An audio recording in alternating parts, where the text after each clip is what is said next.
नमस्कार। वोटों की बारात आ गई है उत्तर प्रदेश की राजधानी लखनऊ में। जी हां, आगरा, इलाहाबाद, कानपुर सब जगह घूमते हुए अब हम लखनऊ आ गए हैं और आज हमारे साथ है सीधे लखनऊ की जनता और तीनों बड़ी पार्टियों के नेता और साथ में एक थर्ड अंपायर को भी आज हम लेके आए हैं। तो सबसे पहले जोरदार तालियों के साथ स्वागत कीजिए आज की इस बहस के थर्ड अंपायर आर.डी. त्रिपाठी साहब का, जो वरिष्ठ पत्रकार हैं। लखनऊ में करीब 2 दशक तक बीबीसी के लिए वो पत्रकारिता करते रहे। स्वागत है त्रिपाठी जी आपका। और साथ ही आपसे परिचय करा दूं आज के 3 खास मेहमानों का। हमारे साथ सुधांशु त्रिवेदी हैं, जो बीजेपी का पक्ष रखेंगे, पार्टी के राष्ट्रीय प्रवक्ता हैं। साथ ही मैकेनिकल इंजीनियरिंग में पीएचडी किया है उन्होंने और गृह मंत्री राजनाथ सिंह के वो राजनीतिक सलाहकार हैं। सुनील यादव साजन समाजवादी पार्टी के युवा नेता हैं, एमएलसी हैं और मुख्यमंत्री अखिलेश यादव के काफी करीबी और विश्वास पात्र माने जाते हैं। और साथ ही हमारे साथ बीएसपी से जितेंद्र त्रिपाठी जी हैं, लंबे समय से पार्टी के साथ जुड़े हुए हैं और फिलहाल चुनाव प्रचार का काम संभाल रहे हैं। स्वागत कीजिए जितेंद्र त्रिपाठी जी का भी। तो नवाबों का शहर है लखनऊ, नफासत का शहर है लखनऊ, नजाकत का शहर है लखनऊ। हम उम्मीद करेंगे बहस भी उसी स्तर की होगी, उसी नफासत के साथ होगी, उसी नजाकत के साथ होगी। आपके पास आएंगे, आप भी सवाल पूछेगा। जोरदार तालियों के साथ लखनऊ की जनता का भी आज स्वागत है यहां पर, जो इस कार्यक्रम में अपने नेताओं से सीधे सवाल पूछने के लिए आई है। तो सबसे पहले साजन साहब आप ही से शुरू करते हैं, क्योंकि आपकी सरकार है उत्तर प्रदेश में। हमने इस प्रोग्राम का जो फॉर्मेट रखा है, हमने उसमें तय किया कि नेता का प्रवचन नहीं होगा, नेता वचन दे के जाएगा। तो आप लखनऊ की जनता को क्या वचन देते हैं आज कि अगर आपकी सरकार आती है दोबारा तो आप लखनऊ की बेहतरी के लिए, यहाँ के लोगों की बेहतरी के लिए क्या करेंगे? मैं समाजवादी पार्टी की तरफ से वचन दे सकता हूं कि लखनऊ में आज़ादी के बाद इस उत्तर प्रदेश की राजधानी को जिस तरीके से माननीय अखिलेश यादव जी ने सजाया है, संवारा है और सुंदर बनाया है। बहुत लोग आए, कई राजनीतिक पार्टियों ने नदियों पे राजनीति की, लेकिन माननीय मुख्यमंत्री जी आए तो लखनऊ की नदी विदेशों जैसी नदी हो गई, सबसे सुंदर हो गई। लखनऊ सुंदर हो गया, एक्सप्रेस वे आ गया, लखनऊ में मेट्रो आ गई। मुझे लगता है कि लखनऊ में वेदांता, आईटी हब, लखनऊ में इंटरनेशनल स्टेडियम और लखनऊ को वो सारी सुविधाएं माननीय अखिलेश यादव जी ने दी जो एक राजधानी को मिलनी चाहिए, उत्तर प्रदेश के दिल को मिलनी चाहिए। हम वचन देके जा रहे हैं कि दोबारा अगर उत्तर प्रदेश की जनता ने, लखनऊ की जनता ने माननीय अखिलेश यादव जी को मौका दिया तो ये उत्तर प्रदेश और लखनऊ, हम आज केवल कह रहे हैं नदी केवल विदेश जैसी है, मुझे लगता है पूरा प्रदेश ऐसा सजाएंगे कि लोग कहेंगे कि ऐसा देश होना चाहिए। सुधांशु त्रिवेदी जी, ये तो आप जैसी बातें करने लग गए। ऐसे वादे तो आप ही लोग किया करते थे कि पेरिस बना देंगे, बीजिंग बना देंगे, शंघाई बना देंगे। नहीं, आपको याद हो अगर आपको मौका मिलता है तब आप क्या बनाएंगे? देखिए, जो हमारी सीमित क्षमताएं थीं उसमें लखनऊ के लिए एक विश्व स्तरीय शहर बनाने का जो प्रयास हम लोगों ने किया है। आउटर रिंग रोड सैंक्शन हो गई है, जिस कारण से जो अंदर की ट्रैफिक की समस्या और यहाँ पर जो स्मूथ ट्रैफिक होना चाहिए वो किया जा रहा है। गोमती नगर में विश्व स्तरीय रेलवे स्टेशन बनना प्रारंभ हो गया है, उसका निर्माण कार्य तेजी के साथ चल रहा है। स्किल डेवलपमेंट के लिए लखनऊ में एक बड़ा स्किल सेंटर बन रहा है। गोमती नदी के लिए भी, उसके सफाई के लिए और अविरल गोमती के लिए भी केंद्र सरकार की तरफ से अभियान चल रहा है। वैसे मैं इस विषय में विवाद नहीं करना चाहूँगा, परंतु यह भी एक बात सत्य है कि मेट्रो परियोजना में भी केंद्र के नगर विकास मंत्रालय का भी योगदान होता है। यदि हमारी यहाँ पे सरकार आती है तो हम लखनऊ को और उत्तर प्रदेश को उसकी गरिमा के अनुरूप वह स्थान दिलाएंगे। और लखनऊ तो वो शहर है जिसके लिए कहा जाता था कि ये शहर लालगार है, जहाँ दिलों में प्यार है, जिधर नजर उठाइए बहार ही बहार है। हम उस मुकाम तक लखनऊ को पहुंचाएंगे। तो त्रिपाठी साहब, बीएसपी के पास क्या प्लान है? देखिए, हमारा जो ट्रैक रिकॉर्ड है वो प्रूवन है। डेवलपमेंट में, विकास में जो हमारा ट्रैक रिकॉर्ड है वो प्रूवन है। जब हमारी सरकार 2007 से 2012 तक यहाँ पे थी तो ना तो यहाँ बिजली की समस्या थी, ना यहाँ सड़क की समस्या थी और ना कानून व्यवस्था की कोई समस्या थी। आज आप देख रहे हैं कि पूरा कानून व्यवस्था, शहर का, प्रदेश का पूरी कानून व्यवस्था ध्वस्त है। उस पर मुख्यमंत्री जी ध्यान नहीं दे पा रहे हैं। अपने पारिवारिक झगड़े की वजह से या पार्टी में झगड़े की वजह से उधर उनका बिल्कुल ध्यान नहीं है। हमारा प्लान यह है कि लखनऊ को और सुंदर बनाएंगे और अच्छा डेवलप करेंगे। नए नए अस्पताल, नए नए बिजली घर, नई नई योजनाएं लाएंगे। जैसे गोमती नगर का जो सेकंड फेज हम लोग लाए थे, गोमती नगर एक्सटेंशन, वैसे गोमती नगर विस्तार को और विस्तारित करेंगे। और जो मॉडर्न टेक्नोलॉजी और जो मॉडर्न तरीके से जो भी विकास हो सकता है, अब जो पार्क जो बनने थे वो बन गए, जो भी काम पुराने होने थे वो हो गए। अब निश्चित रूप से we will focus on the development, development and development. नया पार्क बनाने से डरने क्यों लग गए हैं आप लोग? अब क्यों नहीं, डरने नहीं लगे हैं, डरने बिल्कुल नहीं लगे हैं। हर जगह कहते हैं और पार्क नहीं बनाएंगे। और पार्क भाई तो पहले इतने क्यों बना दिए थे? रोहित जी, एक शहर में जितने पार्कों की जरूरत है वो मेरे ख्याल से आज की डेट में पूरी है। जब गोमती नगर का विस्तार होगा, एक्सटेंशन होगा, तो उसमें पार्क की जरूरत पड़ेगी तो बनाएंगे, लेकिन विकास पे मेन फोकस होगा। जो हमारी पार्टी का स्लोगन है, सर्व जन हिताय सर्व जन सुखाय, सबके लिए काम करेंगे, सबका हित करेंगे, सबको सुखी रखेंगे। हाथ में पर्स वाली मूर्तियों की जरूरत भी खत्म हो गई है क्या? अब वो कार्यकर्ताओं की मांग थी। कोई लीडर इतना पॉपुलर होना भी तो चाहिए, कोई लीडर इतना पॉपुलर होना भी तो चाहिए कि कार्यकर्ता उसमें भगवान का रूप देखे, तभी तो मूर्ति बनेगी। बड़ी अच्छी बात कही हाँ। उन्होंने। एक वाक्य कहना चाहूंगा। एक तो वो लीडर ऐसी हैं, वर्तमान विश्व की राजनीति में सद्दाम हुसैन के बाद इकलौती लीडर हैं जिन्होंने अपनी खुद मूर्ति खड़ी करवाई। ठीक बात है। और कार्यकर्ता भगवान माने, हमें आपत्ति नहीं है, मगर ये तो खुद कहती मैं देवी हूं, मुझ पे चढ़ावा चढ़ाओ, अपने को भगवान मानने लगे, बड़ी समस्या है। आप कुछ कहना चाह रहे हैं? जवाब देना चाहते हैं इनको, बोलिए। आप जिस पार्टी के मोदी भक्त जो हैं, आप मोदी जी ने जब 2014 का चुनाव जीता तो दुनिया भर के हवाई वादे किए। बुलेट ट्रेन लाएंगे, काला धन लाएंगे, 15 लाख रुपए हर एक आदमी के अकाउंट में आएगा, गंगा साफ हो जाएगी। इनमें से कौन सा काम हुआ बता दीजिए सुधांशु जी? कोई काम नहीं हो रहा है। अच्छा, रुक जाइए, कोई काम नहीं हो रहा है। बता दें राष्ट्रीय प्रवक्ता सुधांशु जी जवाब देंगे, साधन जी सवाल उठा लेंगे। राष्ट्रीय प्रवक्ता खड़े, बता दें कहाँ काम हो रहा है। आपका धन्यवाद देता हूं बीएसपी के नेता का कि इन्होंने बहुत ईमानदारी के साथ स्वीकार किया कि जब इनकी सरकार थी 2007 से 2012, न लखनऊ में बिजली की समस्या थी, न कानून व्यवस्था की थी, न डेवलपमेंट की थी। बिजली किस लिए नहीं थी? क्योंकि बिजली इनके पास थी ही नहीं। कानून व्यवस्था किस लिए नहीं थी? कि सरेआम सीएमओ की हत्या हो रही थी, जो जेल में थे वो भी मारे जा रहे थे।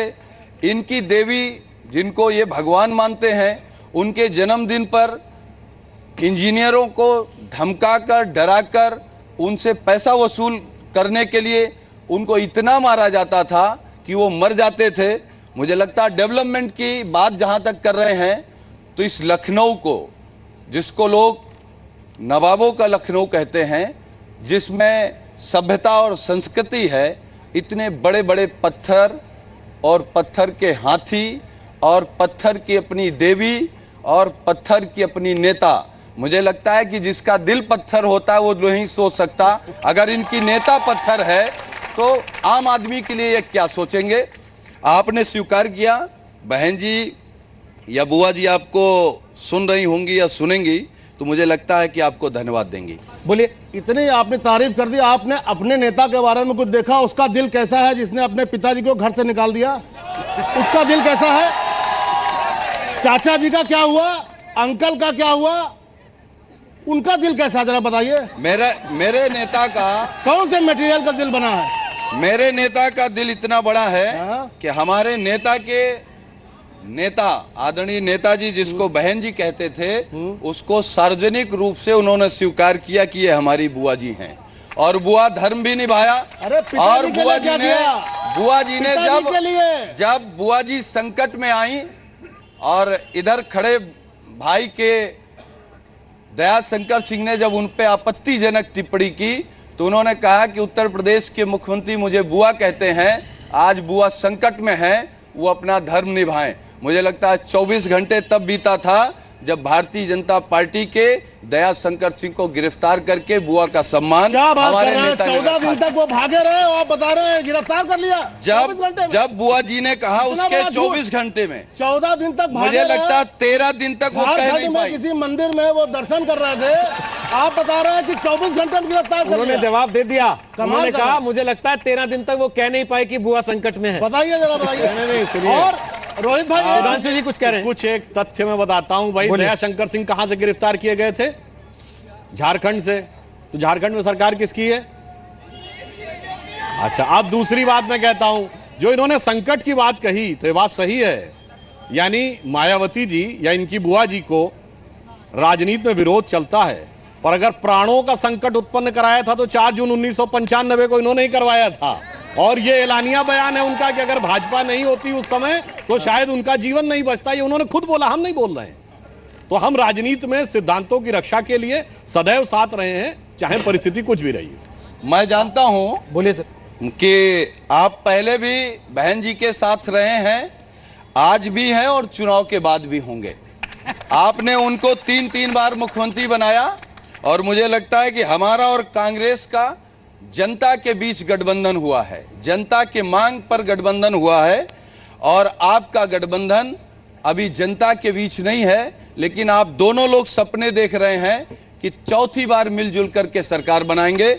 उत्तर प्रदेश का किसान नौजवान आम तौर जो से जो राहुल गांधी आदमी कह रहे है थे, वो जान रहा है। सर जो राहुल गांधी कह रहे थे कि ये गुंडों की साइकिल है, उन्हीं राहुल गांधी को आप बिठा के घुमा रहे हैं उत्तर प्रदेश में साइकिल पे। सर देखिए, मैं इस पे एक चीज कह सकता हूं। 27 साल यूपी बिहार के पोस्टर लगवाए थे सर, अब आप दोनों लोग जा के उतारते हैं उनको सर रात नहीं, में। मैं उतार नहीं रहा हूं।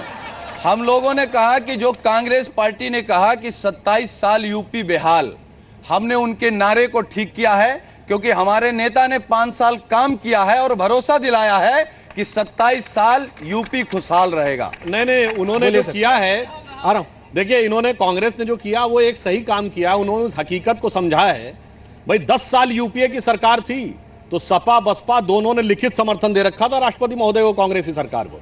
तो अलग नहीं थे ना, तो कांग्रेस ने मान लिया भाई उस 27 साल में भी हम हमेशा साथ ही साथ थे।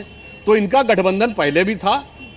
और याद करिए, जिस जमाने में 2G की रिपोर्ट आई थी, पीएससी की रिपोर्ट, तब सबवर्ट करने के लिए सपा बसपा ही साथ आया था। याद करिए, मुलायम सिंह जी न्यूक्लियर डील के मामले में गए थे मनमोहन सिंह को बचाने के लिए। तो एक दूसरे को बचाते रहे हैं ये लोग हमेशा। देखिए, ये सच है कि हम लोग एक विचारधारा पर हैं। समाजवादी पार्टी भी सेकुलर है, कांग्रेस भी पार्टी सेकुलर है। समाजवादी पार्टी की हमेशा कोशिश रही कि इस देश को, प्रदेश को सांप्रदायिक ताकतों से बचाएं, और कांग्रेस की भी ये सोच हमेशा रही। तो हम लोग इस देश को बचाना चाहते हैं। भारतीय जनता पार्टी देश को मंदिर के नाम पर, जात के नाम पर, धर्म के नाम पर, अलग अलग क्षेत्र के नाम पर बांटना चाहती है। हज हाउस बना के ऐलान करना सेक्युलर है सर, मंदिर के लिए बात करना सांप्रदायिक है। दो चीजें आप कहें कि मैं मुसलमानों के लिए ये कर दूंगा तो आप विकासवादी हैं, लेकिन अगर आप कोई कह दे कि मैं हिंदू के लिए कर दूंगा तो वो सांप्रदायिक है। हमारी सुनेंगे? मुझे लगता है जहां तक सवाल मंदिर का है, तो ऐसा नहीं कि मंदिर पर आस्था केवल भारतीय जनता पार्टी की है।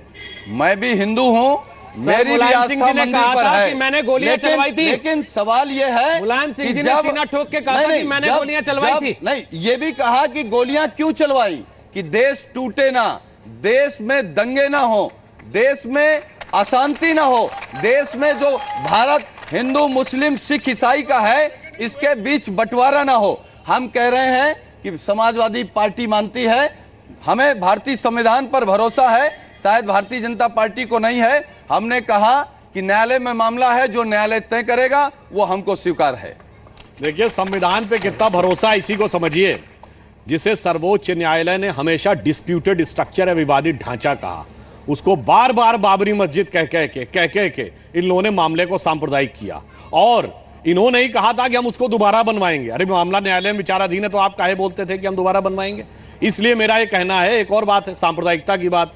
अरे भाई, कांग्रेस और इन दोनों में, मुलायम सिंह जी ने 1993 में विधानसभा के पटल पे बोला था हम बाबरी मस्जिद दोबारा बनवाएंगे, बोला। और नरसिम्हा राव ने कांग्रेस के प्रधानमंत्री के रूप में संसद में बोला। मैं पूछना चाहता हूं, आज आप लोग उस बयान पे कायम है? हम तो तब भी चाहते थे मंदिर बने, आज भी चाहते हैं मंदिर बने। और जहां तक न्यायालय की बात है, संवैधानिक व्यवस्था की, पिछले 50 साल में जितने निर्णय आए हैं इस पे, दिसंबर 1949 में वहां मूर्ति रखी गई न्यायालय के आदेश से, फरवरी 86 में ताला खुला न्यायालय के आदेश से, नवंबर 1989 में शिलान्यास हुआ न्यायालय के आदेश से, दिसंबर 92 में ढांचा गिरने के बाद पूजा चली न्यायालय के आदेश से, और सितंबर 2010 में लखनऊ बेंच का डिसीजन आया कि वो मूल जो गुंबद है उसके नीचे का गर्भगृह वो मंदिर है, जन्म स्थान है। इसमें तीनों न्यायाधीशों ने एक सम्मत बात कही है, केवल 1/3 2/3 का विवाद वहां गया है। तो न्यायालय की उत्तरोत्तर निर्णय हमारे पक्ष में आ रहे हैं। हमें विश्वास है कि वो अंततः जब कोर्ट का निर्णय आएगा हमारे पक्ष में आएगा। बोलिए सर, आप क्या करें? अभी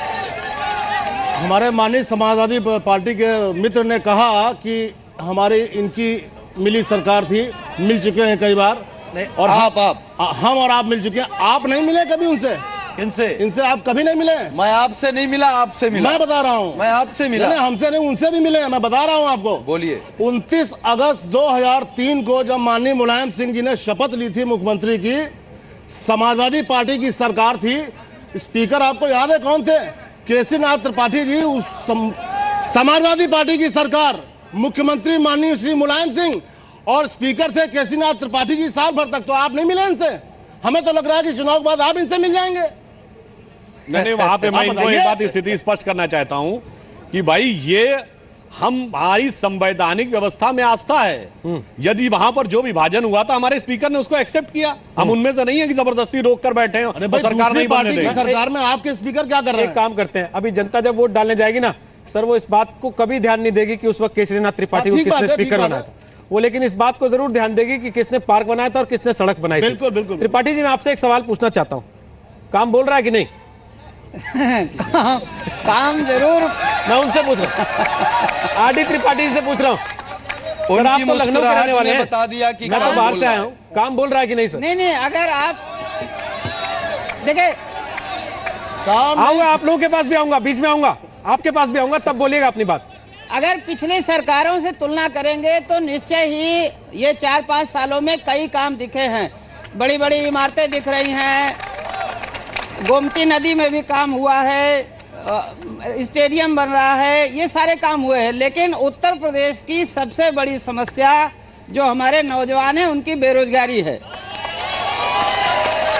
1.5 करोड़ लोग युवा जो ये एम्प्लॉयबल हो सकते हैं, जिनको जॉब मिलनी चाहिए, वो मारे मारे फिर रहे हैं। सचिवालय में चपरासी की 300 जगह निकलती है, 23 लाख लोग अप्लाई करते हैं, उसमें पीएचडी वाले भी हैं, इंजीनियरिंग वाले भी हैं। तो और त्रिवेदी जी मैकेनिकल इंजीनियरिंग से पीएचडी हैं, मैकेनिकल इंजीनियरिंग वालों को कहीं जॉब नहीं मिल रही। आज इंजीनियरिंग करने के बाद, एमबीए करने के बाद 10,000 15,000 जॉब नहीं रहे। मुझे लगता है यूपी का सबसे बड़ा मुद्दा रोजगार का है। और दूसरी बात यह है कि हमें ये बड़ी बड़ी इमारतें, आलीशान सड़कें दिख रहे, पार्क दिख रहे, लेकिन ये जहाँ बने हैं ये किसानों की जमीनें हैं। यही जो गांव है वो स्लम हो गए हैं। जो जमींदार थे वो मूंगफली बेच रहे हैं, उनके लिए कुछ नहीं किया गया। बड़ी तादाद में लोग यहाँ गोडा से, बहराइच से आते हैं, काम करते हैं रिक्शे वाले, और ये यही बड़े बड़े आलीशान होटलों के बगल में जाड़े की रात में फुटपाथ में सोते हैं। ये जो बैनर आपके उनको ओढ़ते हैं। तो मुझे लगता है योजना गरीबों के लिए और नौजवानों के लिए बननी चाहिए। ये पत्थर और इमारतें और ये पार्क बहुत हो गए। मेट्रो से वोट नहीं मिलता है क्या? चलिए एक चीज है सर, मैं जब लखनऊ आया आज, मैंने कई लोगों से बात की और मैंने लोगों से पूछा कि उत्तर प्रदेश में, खासतौर पे लखनऊ में, राजधानी में आप लोगों की क्या समस्या है। कुछ चीजें मैंने लिस्ट की हैं, मैं लोगों से पूछ लेता हूं, फिर आप लोग उस पर जवाब दीजिएगा। हमने पूछा तो लोगों ने बताया कि पीने लायक पानी की समस्या है। क्या पीने लायक पानी की समस्या है? चलिए, नहीं है। पब्लिक ट्रांसपोर्ट की समस्या है। क्या पब्लिक ट्रांसपोर्ट की समस्या है?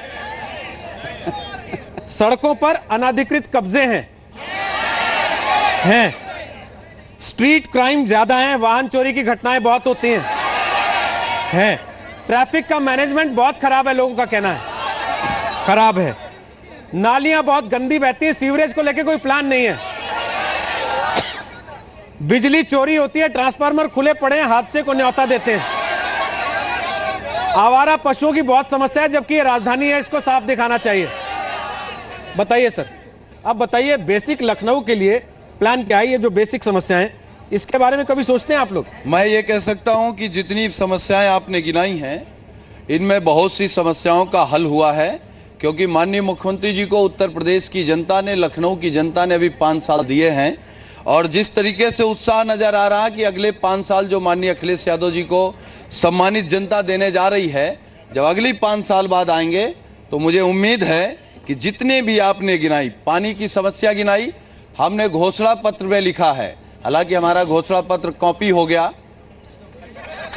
लेकिन फिर भी मैं कह सकता हूं कि हम लोगों ने घोषणा पत्र लिखा है, वो शहर हो, कस्बा हो या गांव, पीने लायक पानी समाजवादी पार्टी की जिम्मेदारी होगी। वो चाहे अमीर आदमी हो या गरीब आदमी हो, उसको हम पीने लायक पानी देंगे। जहां तक सवाल सड़कों का है, तो सड़कें उत्तर प्रदेश में अच्छी बनी है। मुझे लगता है कि भारतीय जनता पार्टी का सभासद हो या बहुजन समाज पार्टी का सभासद हो या समाजवादी पार्टी का सभासद है, वो जानता है कि उसके वार्ड में 5 करोड़ से लेकर 25 करोड़ रुपए एक साल में माननीय अखिलेश यादव जी ने देने का काम किया है। जहां तक सीवर की बात है, तो ये सीवर की समस्या, क्योंकि जब ये लखनऊ बसा, जब सीवर बने, तब समाजवादी पार्टी की सरकार नहीं थी, लेकिन ये सीवर ठीक हो, नालियां ठीक हो, इसीलिए माननीय अखिलेश यादव जी ने 5 करोड़ रुपए से 25 करोड़ रुपए एक एक वार्ड में दिया है। ये सीवर ठीक हो, नालियां ठीक हो, लखनऊ ठीक हो, उत्तर प्रदेश ठीक हो। सुधांशु जी, देखिए, हमारी सरकार जब आएगी हम क्या करेंगे ये हम उस समय करके दिखाएंगे। नकल जहां वाली जिन बात राज्यों में बता हमारी दीजिए। सरकार है वो हम, अरे भाई, अगर आपको लगता है कि नकल है तो स्वागत करिए, आलोचना काहे करते नहीं, थे? आलोचना हम- भी करेंगे और ये भी कहेंगे ना, ना, नकल भी है, तो हम- दोनों एक साथ नहीं चल सकता ना। हम स्वागत करते अब मैं- हैं, नहीं, हम स्वागत करते हैं कि आपने माननीय अखिलेश यादव जी की कामों पर आस्था जताया है, उनके नेतृत्व पे जताया है। मुझे केवल एक ही बात कहनी है कि माननीय अखिलेश यादव जी की विशेषता है और समाजवादी पार्टी की, कि जो वो घोषणा पत्र में लिखते हैं या जो वो बोलते हैं उसको करके दिखाते हैं। कृपया अगर आपने नकल की है तो केवल झूठे वादे मत करिएगा, झूठे सपने मत दिखाइएगा। आपने कहा कई योजनाएं गिनाई विश्व स्तरीय, लेकिन लखनऊ में विश्व स्तरीय योजनाएं आपने गिनाई, पूरे देश में गिनाई। मैं कहता हूं कि गांव के स्तर की कोई योजना इस उत्तर प्रदेश में, आपने कहा कि उत्तर प्रदेश को उसके अनुरूप हम लोग योगदान देंगे। मैं पूछना चाहता हूं, 2014 में उत्तर प्रदेश के सम्मानित जनता ने 80 में से 73 सांसद आपको दिए। आप बता दीजिए 2.5 साल से अधिक की सरकार में आपने उत्तर प्रदेश को क्या दिया? बोलिए सुधांशु जी। आपने कहा कि अखिलेश यादव जी जो कहते हैं वो करके दिखाते हैं। हमें विश्वास करना चाहिए कि जो कहते हैं वो करके दिखाते हैं, और दूसरी नकल की बात कही। मैं दोनों का जवाब दे रहा हूं। बोलिए। देखिए, अखिलेश यादव जी ने ये कहा था कि बिजली चोरी करने से मैंने कभी रोका, ये उनका टीवी पे बयान है, सबने देखा है। तो हमें विश्वास है आप करके दिखाएंगे, तभी बिजली चोरी की समस्या कभी समाप्त नहीं होगी। आजम खान जी ने ओपनली बोला था, रामपुर में बोल रहे थे, क्यों हमारी सरकार आने के बाद कभी बिजली का बिल देना पड़ा? आपका कोई प्रत्याशी ये बोल देता है कि हमारी सरकार आई तो एक संप्रदाय विशेष के व्यक्ति के ऊपर हिम्मत नहीं होगी पुलिस को कि उसको छू दे। अच्छा, नकल की जो बात है मैं याद दिलाना चाहता हूं, 2017 में अखिलेश यादव ये कह रहे हैं कि मैं बिजली चोरी नहीं रोकूंगा। 1993 में मुलायम सिंह कहते थे नकल करने से नहीं रोकूंगा। तो 24 साल में पीढ़ी बदली, फितरत नहीं बदली। फितरत वही है, अपराधियों का साथ देने वाली। समाजवादी पार्टी की यह पहली पहल है माननीय अखिलेश यादव जी की। मैं उनको धन्यवाद भी दूंगा कि उन्होंने उत्तर प्रदेश के 8 बड़े जिलों में केबल अंडरग्राउंड लगाया है और कोशिश की है कि बाहर तार ही नहीं दिखे तो चोरी करने वाला चोरी क्या करेगा। त्रिपाठी जी, बहुजन समाज पार्टी घोषणा पत्र जैसी चीजों में यकीन नहीं रखती है क्या? घोषणा वाक्य सर्वजन हिताय सर्वजन सुखाय, क्या करें ऐसे घोषणा पत्र का जो पूरा ही नहीं होगा? मतलब न खाता ना भाई, जो मायावती कहे बस वही सही। बिल्कुल सही, सर्वजन हिताय सर्वजन सुखाय। इस क्या समय फायदा ऐसे ऐसे वादों का? राम मंदिर कहाँ चला गया? कहाँ गया राम मंदिर? 15 साल पहले राम मंदिर पहले पक्ष पे था, फिर 5 साल बाद छठे पे आया, फिर 9वें पे आया, अब पता नहीं कहाँ है राम मंदिर। और कहते क्या है? मंदिर वहीं बनाएंगे, तारीख नहीं बताएंगे और जब चुनाव आएगा तो ये सियासी मुद्दा बनाएंगे और जनता को बेवकूफ बनाएंगे। अब सुनिए और सुनिए, कहते क्या है कि जब पूरी विधानसभा में हमारा बहुमत होगा तब मंदिर बनेगा। विधानसभा में बहुमत हो चुका, मंदिर नहीं बना। लोकसभा में बहुमत आएगा तब मंदिर बनेगा। लोकसभा में बहुमत हो गया, मंदिर नहीं बना। फिर बोले कि राज्यसभा में बहुमत होगा तब मंदिर बनेगा, वहां नहीं है तो मंदिर तो न बन पाएगा। अब कहते हैं कि सुप्रीम कोर्ट जब कहेगा तब मंदिर बनेगा। जब मस्जिद तोड़ने गए थे तब सुप्रीम कोर्ट से पूछा था, अरे हिंदुओं का इतना ख्याल है, जाके बना दो मंदिर। बहुजन समाज पार्टी के नेता इनडायरेक्टली भारतीय जनता पार्टी की तरफ मदद कर रहे हैं और शायद इस बड़े चैनल के माध्यम से पूरा प्रदेश, पूरा देश देख रहा है। उनको उस्का रहे हैं कि आप मंदिर बनाएं। मामला न्यायालय में है तो कम से कम न्यायालय की थोड़ी सी इज्जत करें। मैं कह सकता हूं कि इस समय इनकी नेता इतना मीडिया में आके अपने आप में घोषणा पत्र हो गई हैं। जहां तक मंदिर की बात की तो मैं भारतीय जनता पार्टी से पूछना चाहता हूं, आप 20 साल 25 साल से कह रहे हैं कि हम मंदिर बनाएंगे। हम केवल पूछना चाहते हैं भारतीय जनता पार्टी कभी देश को बनाएगी कि नहीं बनाएगी, एक अच्छा समाज बनाएगी कि नहीं बनाएगी, किसानों की समस्याओं पर कभी बात करेगी कि नहीं करेगी। सर किसानों की समस्या की बात तो आप करते हैं, जब मुआवजा देने का वक्त आता है सर 2.5 रुपए के चेक देते हैं उनको। सर वो गलती हो सकती है और उस पर कार्रवाई हुई। सर फिर कहते हैं कि मोदी सरकार पैसे नहीं दे रही है। गलती हो सकती है, उस पर कार्रवाई हुई। लेकिन मैं पूछना चाहता हूं, भारतीय जनता पार्टी ने वादा किया हम सीमाएं सुरक्षित रखेंगे, हम काला धन लाएंगे, 2 करोड़ नौकरियां रोज हर प्रतिवर्ष देंगे। मैं जानना चाहता हूं अपने प्रधानमंत्री जी से, देश के प्रधानमंत्री जी से, और मैं शायद ये कह सकता हूं कि जितनी बार प्रधानमंत्री बनने के बाद उन्होंने अपने भाषणों में कहा होगा, भाइयों बहनों, अगर उतने भाइयों बहनों को नौकरी दे देते तो देश के बहुत भाइयों बहनों को रोजगार मिल जाता। सर 2 भाइयों को तो मिल ही गई है ना। देखिए मैं इन चीजों के 2 भाइयों को तो मिल ही गई है ना। वो उन्होंने नहीं दिलाया, जो दोनों ने बोला दोनों में बोलता हूँ। सरकार में नौकरी भी मिलेगी सबको, नए व्यवसाय के अवसर भी मिलेंगे, पर जाति और संप्रदाय देख के नौकरी नहीं मिलेगी कि एक ही जाति के लोगों को नौकरियां मिलती रहेंगी और पोस्टिंग मिलती रहेंगी। दूसरी बात, इन्होंने एक अच्छी बात कही कि न्यायालय का सम्मान करना चाहिए राम मंदिर के मुद्दे के विषय पे। तो मैं कहता हूं कोई मामला न्यायालय में भले ही विचाराधीन हो, हर व्यक्ति को यह हक है कि वो कहे मेरी हार्दिक इच्छा यह है कि यह पक्ष जीते या यह पक्ष जीते। हम कहते हैं कि हमारी हार्दिक इच्छा है कि वहां भव्य राम मंदिर बने, वह पक्ष जीते। आप यही बता दीजिएगा आपकी हार्दिक इच्छा क्या है, कौन सा जीते। बोलेंगे नहीं, जवाब नहीं देंगे। मैं जवाब दे रहा हूं। मेरी हार्दिक इच्छा है कि इस देश में कानून का राज रहे, संविधान को लोग माने, जो माननीय न्यायालय तय कर देगा उसको हम स्वीकार करने को तैयार हैं। लेकिन क्या भारतीय जनता पार्टी के लोग बता सकते हैं कि एक तरफ गांधी के सपनों को आगे ले जाने के लिए कहते हैं कि हम गांधी के सपने को आगे ले जा रहे हैं, स्वच्छ अभियान चला रहे हैं, दूसरी तरफ गांधी के हत्यारे को क्रांतिकारी बताते हैं। आप तय करके बता दीजिए देश के सामने, आप गांधी को मानते हैं या गांधी के हत्यारे को मानते हैं। गांधी जी की हत्या को हम पूरी तरह निंदनीय मानते हैं, मगर जहां तक गांधी जी की बात है, ये बताइए गांधी जी का पॉलिटिकल विजन क्या था? नाथूराम गोडसे को आप गांधी जी का भजन क्या था?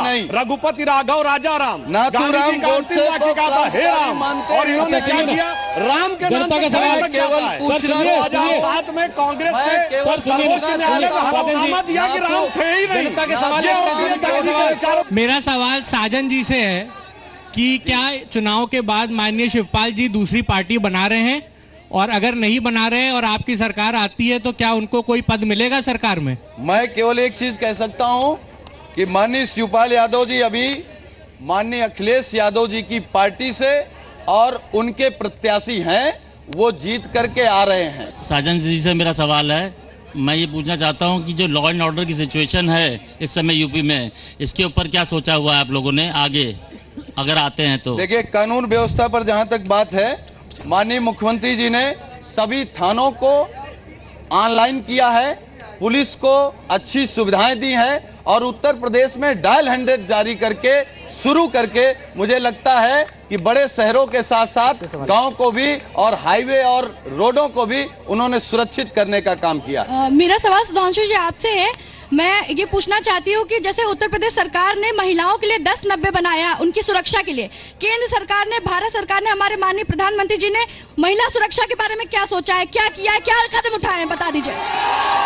बताइए सर। केंद्र सरकार के केंद्रीय सुरक्षा बलों में 30% आरक्षण हमारी सरकार ने लागू किया। प्रदेश में तो हमारी सरकार नहीं है ना, जहां है वहां हमने किया है। और दिल्ली में, केंद्र शासित प्रदेशों में महिला थाने, महिला हेल्पलाइन वो सारी की है। मगर सबसे बड़ी बात है, पुलिस में आरक्षण हम ही ने दिया है। ये तो कहते हैं संप्रदायों को आरक्षण देंगे, हम कहते हैं महिला को। प्रश्न है त्रिपाठी जी से, हम ये कहना चाहते हैं कि त्रिपाठी जी ने कहा है कि जब हमारी सरकार आएगी तो देश में कानून, प्रदेश में कानून व्यवस्था सुदृढ़ करेंगे, लेकिन जिस तरह से उन्होंने जो टिकट बांटे हैं उससे, और बहन जी का वो आया है भाषण कि हम गुंडों को जेल के अंदर डालेंगे, लेकिन जिस तरह टिकट दिए गए हैं उससे हम क्या उम्मीद कर सकते हैं? मुख्तार अंसारी को गृह मंत्री बनाएंगे क्या उत्तर प्रदेश का? गृह मंत्री नहीं। पूछ रहा हूं सर मैं तो, मतलब पूछ रहा हूं केवल। मतलब बताइए ना सर। बता रहा हूं ना, मतलब मुख्तार अंसारी को अगर हम टिकट दें तो गलत है, ये टिकट दें तो वो दूध के धुले हुए हैं। सर अभी किसने दिया है? मैंने दिया है, हमने दिया है। तो उस अपने बारे में बताइए ना सर। हाँ, तो अगर वो कानून के विरुद्ध है, कानून के खिलाफ है तो आपको नहीं पता है क्या? नहीं, तो क्या वो चुनाव लड़ सकते हैं? आपको नहीं पता है क्या? वो चुनाव लड़ सकते हैं, तो इसलिए आपने तय किया कि हम ही लड़ाएंगे। और वो पॉपुलर कैंडिडेट है, लोकप्रिय कैंडिडेट है, जीत के आएंगे।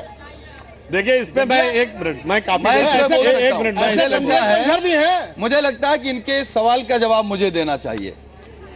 इन्होंने जिन अपराधियों को लेकर के जनता के बीच भेजा है, उन्हीं अपराधियों के खिलाफ हमारे नेता अखिलेश यादव की लड़ाई। चाचा ने शामिल करा लिया था।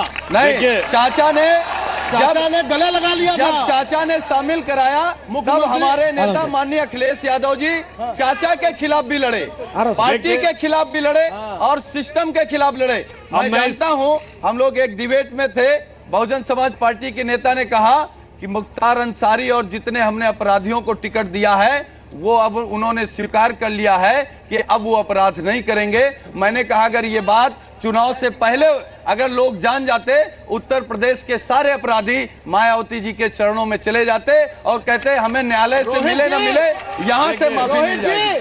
पंडित सिंह फर्रुखाबाद से विजय सिंह। अरे भाई अब मैं थोड़ा बोल लूं। फर्रुखाबाद से विजय सिंह क्या है? पंडित सिंह क्या है? त्रिपाठी जी देखिए ऐसा त्रिपाठी जी कम से कम उनकी पार्टी के 1/3 बाहुबलियों के नाम ही याद करके आ जाते। अरे तमाम आपका टाइम जाएगा। नहीं आप लीजिए ना नाम। गायत्री प्रसाद प्रजापति, विजय सिंह फर्रुखाबाद, पंडित सिंह, राधेश्याम विश्वकर्मा। कहाँ गरीब पिछड़े को आप अपराधी बता रहे हो आप? इनके यहाँ है तो गरीब पिछड़े, मार के आके छुप जाए घर में गरीब पिछड़े। कितनी हत्या, कानून इनका, व्यवस्था इनकी, गायत्री प्रजापति जी ने विधायक इनका।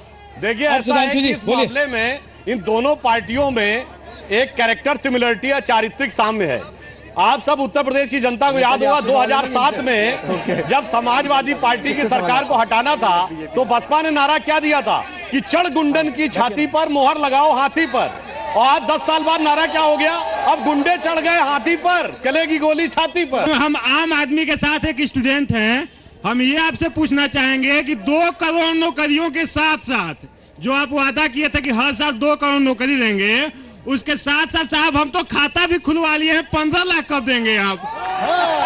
उसके साथ साथ मैं समाजवादी पार्टी साजन जी से एक सवाल है, मैं गांव के निवासी हूं, आप कहे थे कि गांव में 24 घंटे बिजली हम देंगे, साहब हमारे यहाँ तो 18 घंटे बिजली आ रही है, आप 24 घंटा कब देंगे? सुधांशु जी पहले आप 2 करोड़ रोजगार का वादा किया था सर, कितने दिए आपने 2.5 साल में? 15 लाख का। देखिए रोजगार को लेकर सरकार ने अपनी तरफ से जो प्रयास किया है, मैं एक उदाहरण देता हूं कि स्किल इंडिया और मुद्रा योजना के तहत जो छोटा लोन मिलना था 10,000 से लेके 10 लाख तक, जो कि बगैर किसी गारंटी के देने का निर्णय लिया है, 3 करोड़ 40 लाख लोगों ने वह ऋण लिया है। यानी हम ऑन एवरेज मान लें कि यदि एक भी व्यवसाय उससे सृजित हो रहा है, इसका मतलब 3 करोड़ रोजगार या तो सृजित हो रहे हैं या सृजित हो चुके हैं। पूरा प्रदेश देश जान गया है कि भारतीय जनता पार्टी आदतन झूठी है।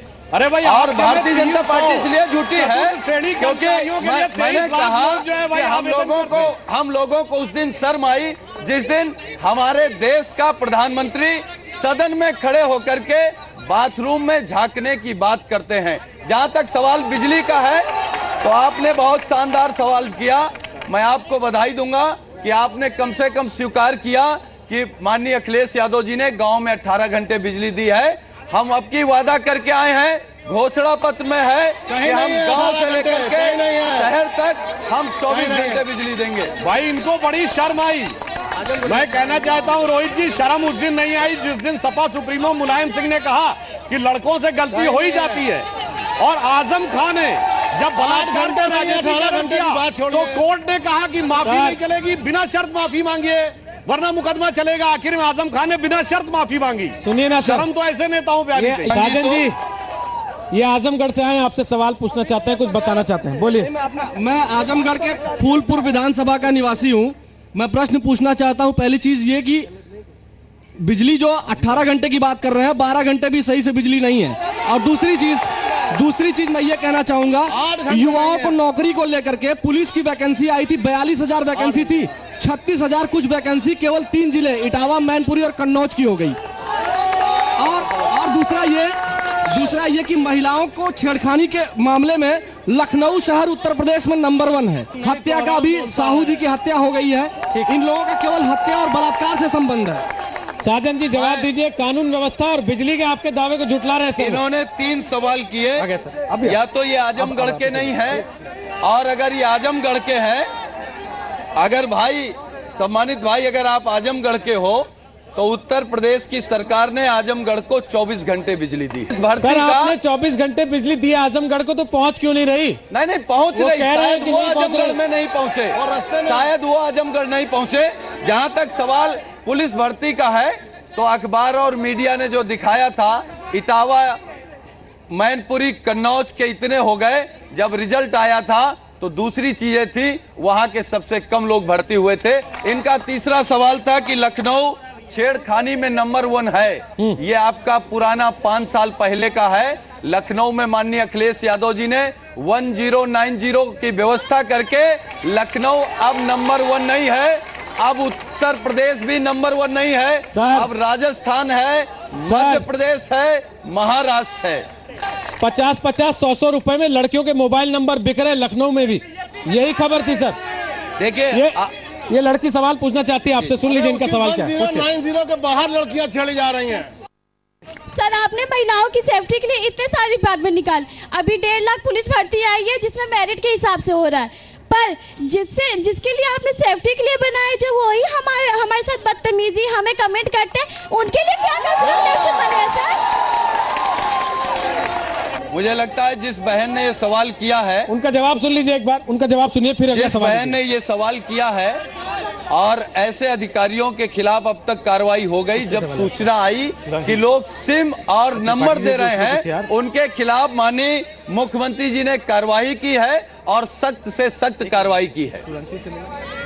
त्रिपाठी जी क्या कहना चाह रहे हैं, बोलिए। अरे मैं ये कह रहा हूँ कि वो जो 1090 जो चौराहा बना है, उस चौराहे के बाहर ही लड़कियां छेड़ी जा रही हैं। किससे शिकायत करें? जिनसे शिकायत करते हैं वही छेड़ते हैं। त्रिपाठी जी, कुछ नहीं कानून व्यवस्था की स्थिति कितने नंबर देते हैं आप 10 में से? देखिए ये बात, उत्तर प्रदेश में कानून व्यवस्था एक बहुत बड़ी समस्या है, और उसका सबसे बड़ा कारण है पुलिस का राजनीतिकरण। जो थानेदार रखे जाते हैं वो सिफारिश पर रखे जाते हैं।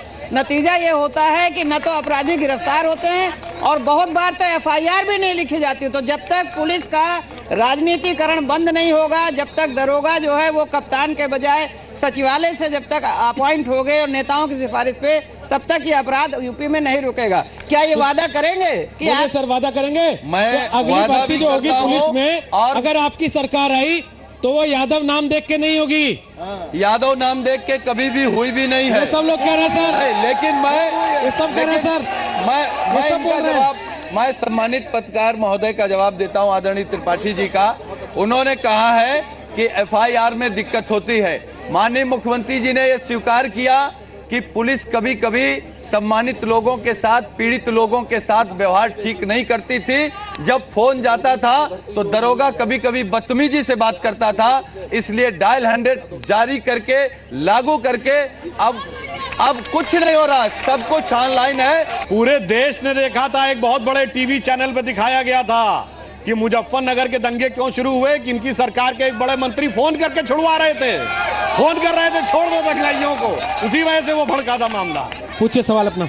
सुधांशु जी, मेरा सवाल आपसे है, लखनऊ की जो भी विधानसभाएं हैं, एक आध प्रत्याशी छोड़ दिया जाए तो आपके दल ने जितने प्रत्याशी उतारे हैं वो सभी दूसरे दलों से आए हुए प्रत्याशी हैं। क्या आपके पास प्रत्याशियों की कमी है या पुराने कार्यकर्ताओं को आप लोग सम्मान नहीं देना चाहते हैं? ये कहना ठीक नहीं है कि एक को छोड़ के, परंतु सभी के सभी भाजपा के कार्यकर्ता हैं और भाजपा से प्रभावित होकर आए हैं। 2 लोग हैं, एक को छोड़कर नहीं, मेजॉरिटी हमारा ही है। एक दौर आया कि भारतीय जनता पार्टी की विषय में यह कहा गया कि या तो भारतीय रेल में या भारतीय जनता पार्टी में तत्काल में टिकट मिल रहा और कहीं टिकट नहीं मिल रहा है। समाजवादी बिहार चुनाव में मुलायम सिंह यादव अपने समधी का गठबंधन छोड़ के इनके लिए उतर आए थे पक्ष में। नहीं, इनके लिए नहीं आए थे, उन्होंने गठबंधन छोड़ा था, लेकिन हमेशा नेताजी भारतीय जनता पार्टी के खिलाफ, आरएसएस के खिलाफ, सांप्रदायिक ताकतों के खिलाफ लड़े हैं और हम लोगों को लड़ना सिखाया। जब अमित शाह जी रैली में कहा करते थे, जब मोदी जी प्रधानमंत्री नहीं थे, कहते मोदी जी जब हमारे देश का प्रधानमंत्री भाई नरेंद्र मोदी होगा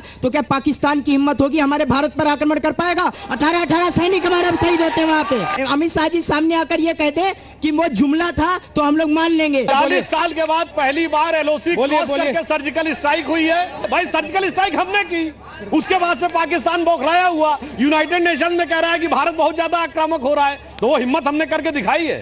जब सर्जिकल स्ट्राइक हुई थी सबसे पहले पोस्टर समाजवादी पार्टी ने लगाए थे श्री मुलायम सिंह जी को देने के लिए, बाद में आप लोग सफाइयां देते घूम रहे थे। जवान देश के लिए लड़ रहा है, कैसे लड़ रहा है, किस तरीके से लड़ रहा है, आप राजनीतिकरण क्यों कर रहे हैं? अरे इसमें राजनीतिकरण की क्या बात है? सर्जिकल स्ट्राइक हुई या प्रेस कॉन्फ्रेंस किसने की थी? भारत सरकार ने या डायरेक्टर जनरल मिलिट्री ऑपरेशन ने? जिसने सवाल उठाया उसने सैनिकों का अपमान किया, क्योंकि ये सेना की प्रेस कॉन्फ्रेंस थी, भारत सरकार की, भारतीय जनता पार्टी की नहीं। साजन जी, आपको सेना की चिंता सता रही है, यूपी की पुलिस खुद सुरक्षित नहीं है सर। 5 साल में 1100 बार पुलिस वाले पिटे हैं सर, पुलिस वाले 1 दर्जन पुलिस वाले मारे गए। आप सेना की चिंता करते हैं, पुलिस को तो संभाल लीजिए सर। सेना के भरोसे हम 125 करोड़ लोग सुरक्षित हैं, वो सूखी रोटी मिल रही उनको। यूपी की बात करें, सेना पे कहाँ जा रहा है? यहाँ संभालिए, यहाँ संभालिए। मैं सुधांशु जी से ये पूछना चाहता हूँ कि आप लोग कहते हैं कि सारे यहाँ पे भ्रष्टाचारी हैं, सारे लोग आतंकवादी हैं, सारे नेता यहाँ पे जो हत्या के उनके केसेस हैं इन पे, आप ये बताइए कि सबसे ज्यादा जो इस समय टिकट दी भारतीय जनता पार्टी ने वो अपराधियों को दी है। स्वामी प्रसाद मौर्य, केशव प्रसाद मौर्य पे जो केसेस चल रहे हैं, चाहे वो बलात्कार के हों, हत्या के हों, हमारे अमित शाह जी पे जो केसेस चल रहे हैं इन पे, इतने सारे दंगे के, अपहरण के, आप बताइए क्यों इस ऐसा? न किसी राजनीतिक व्यक्ति हूं, न किसी पार्टी से जुड़ा हूं। अखिलेश जी को मैं भी पसंद करता था, लेकिन आज स्थिति यह है कि यहाँ की सबसे ज्यादा ट्रैफिक जो है वो पॉलिटेक्निक चौराहे पर चलती है। 1 साल से ओवरब्रिज का एक पार्ट खराब पड़ा हुआ है। विकास बोलता है, काम बोलता है, क्या ये पुल नहीं बन सकता है? बताइए। एक ओवरब्रिज की बात की है, मुझे लगता है अच्छा लगता कि आप उन हजारों ओवरब्रिज की बात करते जो उत्तर प्रदेश में बने हैं। दोबारा शपथ लेंगे वैसे ही आपका ओवरब्रिज बन जाएगा। समय खत्म हो गया, फिर भी 30 सेकंड है। मैं सिर्फ ये अंत में कहूंगा, हम लोगों ने बहुत बहस कर ली। उत्तर प्रदेश का भारत की राजनीति में बहुत गौरवशाली इतिहास रहा है, आगे भी भविष्य गौरवशाली होगा। वोटिंग वाले दिन संभालिएगा, गौरवशाली था भूत, भविष्य भी महान है अगर संभालें आप उसे जो वर्तमान है। चलिए, बहुत सही बटन दबाइएगा। बहुत शुक्रिया। मुझे लगता है कि ये सारे लोग जान गए हैं और किसी की 2014 में जो इन्होंने फैसला लिया था आज तक रिजल्ट नहीं आया। ये मैं सच कह रहा हूं कि आपने कहा कि आपने लाइन लगाया है, देश को लाइन में लगाया है। ये उत्तर प्रदेश लाइन में लग करके आपको भी ठीक करेगा, आपको भी ठीक करेगा। बहुत बहुत शुक्रिया आप चारों का आज इस कार्यक्रम का हिस्सा बनने के लिए। वोटों की बारात आज लखनऊ से आप लोग देख रहे थे, नारे लगने शुरू हो गए हैं। देखिए लोग काफी जोश में आ गए। बहुत बहुत धन्यवाद आप चारों का। लखनऊ से आज वोटों की बारात में इतना ही। नमस्कार, धन्यवाद।